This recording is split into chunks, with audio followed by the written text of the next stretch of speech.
the morning garden show. It's the morning garden show. It's the morning garden. Okay, we're in my little nursery for my plants. The only thing I regret about doing this way is this. I did not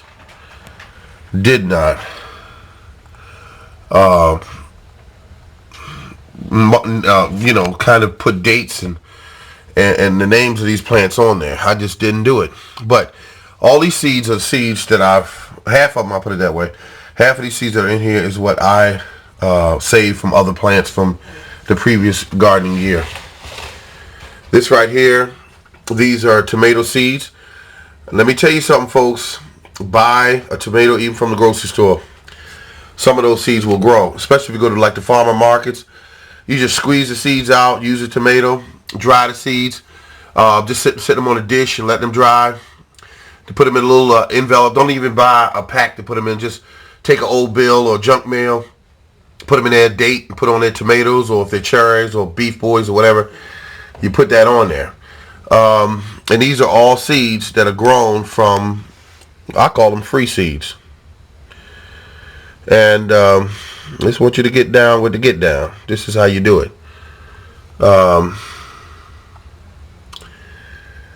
And then I got these two here. I just started these about yesterday. I saw these right here, peppers, and this right here. This is the ghost pepper. These three here, that's the ghost pepper. I'm growing that for the seeds because I think I'm gonna try to. I think I might try to sell the seeds or whatever. But this is my cat, big head, going in my little seed tray. Get out of there, boy. Get on out of there.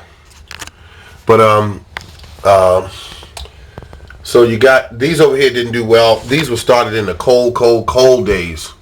Okay, that's what these were started in. So I'm gonna reseed these, some of these cells, and then I'm gonna let them do their own thing. Because there won't be no problem with reseeding them. It's now warm enough to do that. And then you see this one here sagging and this one here? That's amazing. If they get dry for a little bit, they will go right to start decaying or get in real bad shape. And this one here down here at the bottom is doing the same thing. But I'm going to water this tray. This is a water tray. And watch this. We just pour. That's a mixture of water and milk into the tray. And why do you say, why is he putting milk in his plants? For the calcium. That's why I put it in there. Now, you see the water in here now? See the water? See? You see the water? Now, this plant's laying down. I'm going to show you in a couple more hours. This plant's going to be standing up right there, and that one there that's laying in the water. My plants are tough. And if one won't make it, then it won't make it. I'm not going to baby my plants. They got to be tough. And so if I miss a day without putting water in them and it dies, well, it wasn't meant to live. But the rest of them missed the water and they're doing great. All right. And these are going to be planted May the 20th, around that time frame. This is everything from watermelons to cantaloupes to honeydew to what they call them things, zucchini. Then you got different types of yellow squash. So this is a really great deal. I just wish I would have labeled everything. Hello, ladies and gentlemen. It's late in the evening. I'm just getting over a cold, more like a flu. So I'm out here. Give you an update. This is my compost pile, and that's a piece of yellow melon. I got the seeds from that. Everyone, if you got them out there, get the seeds from them. Start growing them. Really tasty. Tastes like a honeydew, but it's really good.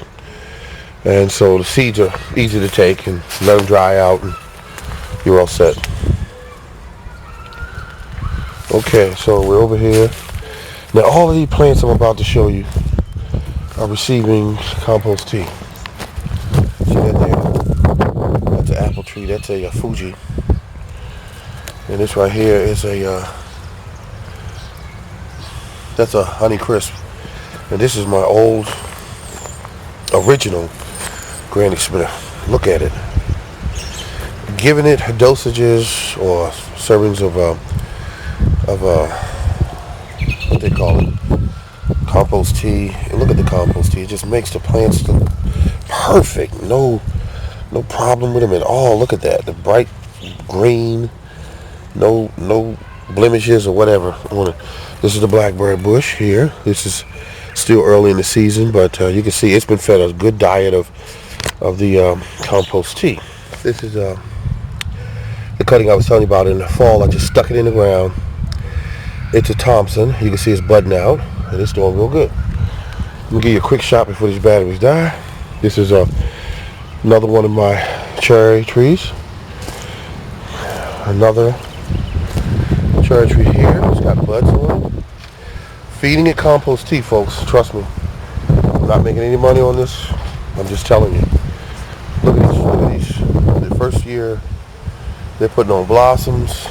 And the deal about it is they are really healthy trees. Ever since I started using the compost tea. Look at the onions. They're up and going at it. Just by adding compost tea to it.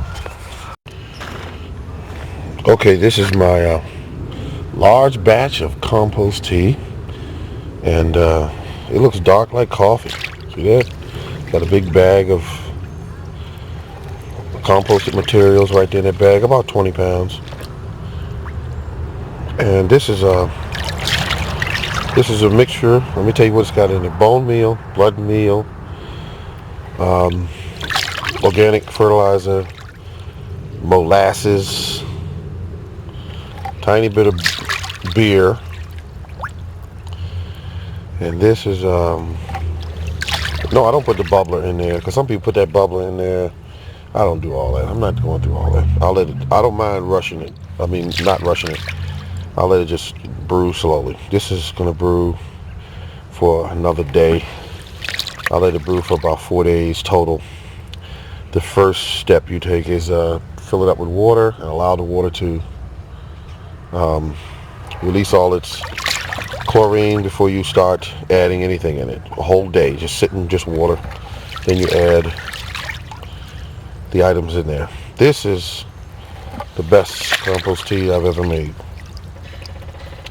And now we're going to get ready to use some of this compost tea around the plants, such as my trees, my roses, and everything else in this garden. This is my Bartlett. The leaves look okay on it. And I was concerned because I kept seeing these little black markings around the brown markings around the leaves, which are here. And that's the way it's supposed to look. I'm losing my voice a little here. Look at that. Beautiful looking tree. Beautiful. Bought this a few years back, about 2 years back, for about $7. I'm always trying to find a bargain. It takes longer when you do it that way. Instead of just buying a $20 or $30 tree, you can buy it a lot bigger than this, actually. But this here is a Dutch. And this here is a lot smaller tree. Why? I do not know. It's been fed a good diet of compost tea. Let's look over here at these berries. And these berries are really bad. I mean, well, what I mean is that I'd hope they grow faster than this, but I'm not going to push it. This right here was just put in the ground about, I want to say about 2 weeks ago. It had no growth on it at all. When I added the compost tea, look at this perfect growth. Everything's perfectly green. I mean, you can't get better than this. And I will feed it once a week with compost tea. I mean, really. And this right here is growth off of a blackberry, and it was fed compost tea. I think this is the one I put in here. It has thorns on it. I bought this from a store some years ago. It really had a hard time over here because this soil over here is heavy clay. But I put all this compost down here, so it's gonna make this soil a lot better in another 2-3 years. This is the first raspberry bush I bought from.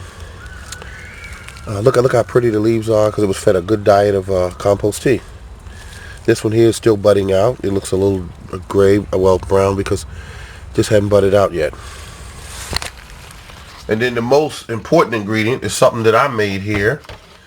Well, actually the worms did it.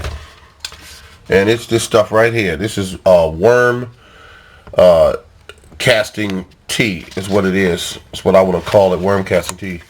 And I just simply spritz them a little bit. Don't wet them down. Just spritz them a little bit.